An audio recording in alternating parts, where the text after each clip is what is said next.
King Alfred, is it Tashman again? Maskata akanaka muri Zimbabwe mchangori bata mchirongwa. Zimdancehall upcoming artist.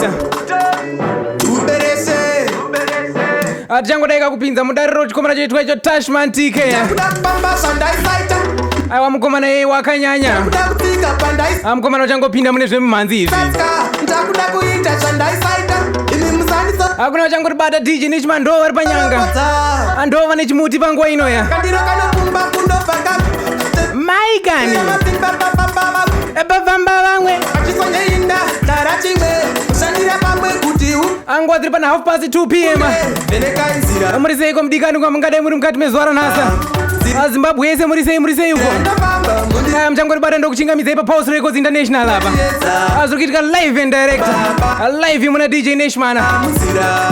Mune vamwe vanhu vanonditoropodza asi zano ramundi pandijari chengetedza baba muzira.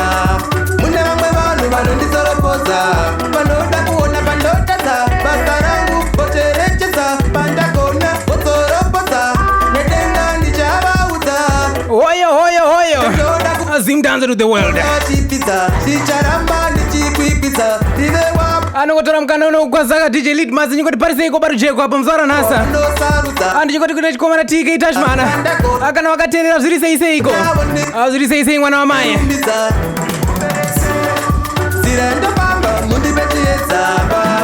Ase Williams.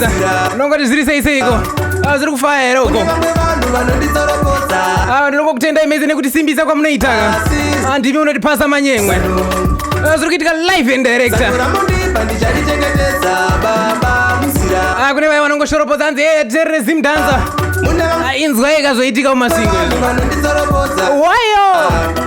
Apa parubvaru. Ando zvatinoitaka kana tasvika panguva yekupisa mangoma kudai. Amai! Zvakaoma.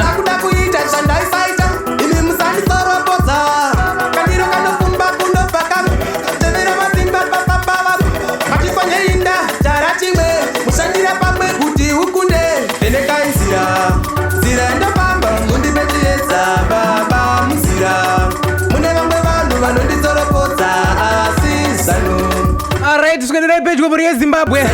Ndoda kukupai nhamba dzeWhatsApp dzachange tichikurukura tese apa.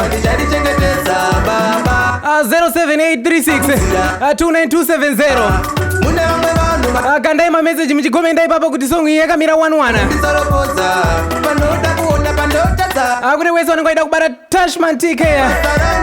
Munoenda pa YouTube page rake aronzi 2BG Stars. Pa Facebook zvekare pa 2BG Stars. Aiwa ndo pamunoona maworks ake ipapo ama.